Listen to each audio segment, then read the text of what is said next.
বিসমিল্লাহির রহমানির রহিম। প্রিয় দেশবাসী, আসসালামু আলাইকুম। আজকে আমি আপনাদের সাথে একটি বিষয় নিয়ে খুব সংক্ষেপে দুটি কথা বলতে চাই। যে বিষয়টি সমাজের প্রত্যেকটি শ্রেণী পেশার মানুষকে স্পর্শ করে। যে বিষয়টি কি সেটি হচ্ছে আমাদের পরিবেশ। অর্থাৎ আমি, আপনি, আমরা সকলে যে পরিবেশটাতে থাকি সেই পরিবেশটি কেমন, আমার আশপাশটি কেমন।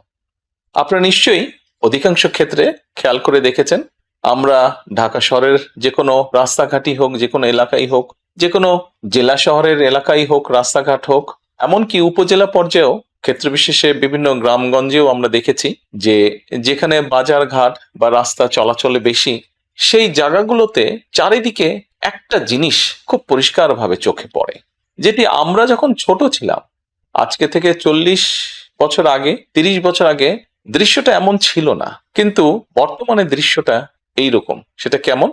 চারিদিকে আমাদের ব্যবহার করা হাতের টিস্যু, অথবা আপনার খাওয়া চিপসের প্যাকেট, অথবা বাসায় ব্যবহার করা রান্নার তেল যে তার প্লাস্টিকের বোতলটি, অথবা আমি বা আপনি পানি পান করেছি প্লাস্টিকের বোতল থেকে সেই বোতলটি, এরকম আরো অনেক ধরনের আবর্জনা যত্র তত্র সব জায়গায় ছড়িয়ে আছে।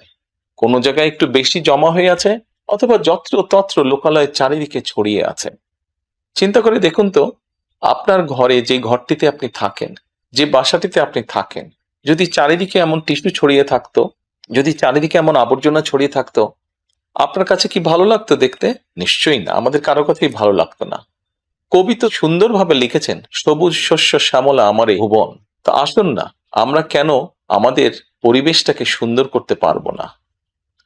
বাংলাদেশের অধিকাংশ মানুষই পায়ে হেঁটে চলে, অথবা রিকশায় যায়, অথবা বাসে চলাচল করে। এই মানুষগুলো যখন রাস্তা পার হয়, বিভিন্ন জায়গায় যখন আবর্জনা জমে থাকে, ময়লা থাকে, এই মানুষগুলোর কিন্তু অনেক কষ্ট হয়, বিভিন্ন জায়গায় অনেক দুর্গন্ধ হয় আবর্জনা জমে থাকে। তবে আমরা যদি সকলে মিলে একটু সচেতন হই, আমরা যদি নিজেরা সচেতন হই, যত্রতত্র যদি আমাদের ব্যবহারকৃত আবর্জনাগুলো যদি যত্রতত্র আমরা না ফেলে দিই, আমরা যদি একটি নির্দিষ্ট জায়গায় এই আবর্জনাকে জমা করি এবং নির্দিষ্ট উপায়ে যদি এটাকে পরে ধ্বংস করি, তাহলে যেমন আমাদের পরিবেশটি ভালো থাকবে, ঠিক একইভাবে আমরা আমাদের পরিবেশটাকে সুন্দরভাবে রাখতে পারবো।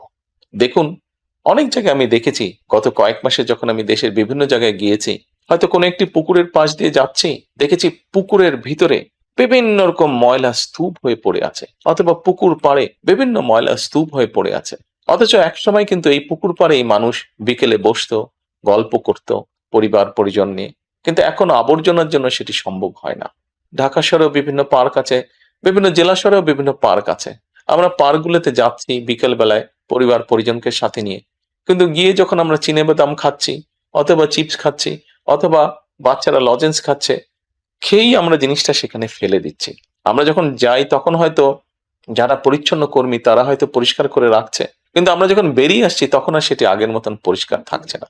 কিন্তু যদি যে পরিষ্কার থাকতো, আপনি যদি পরিষ্কার করে রেখে আসেন, আপনার পরবর্তীতে যে যাবে সেও সেই পরিচ্ছন্নতা, সুন্দর পরিবেশটি উপভোগ করতে পারবে। কাজে আসুন না, আমরা যদি আজকে থেকে প্রত্যেকে সচেতন হই, আমাদের হাতের আবর্জনা বা ব্যবহৃত আবর্জনা যদি নির্দিষ্ট জায়গায় সুন্দরভাবে আমরা গুছিয়ে ফেলি, তাহলে ধীরে ধীরে হয়তো আমরা আমাদের এই বাংলাদেশটাকে আবর্জনা মুক্ত করতে পারবো, সুন্দর একটি পরিবেশ গড়ে তুলতে পারবো।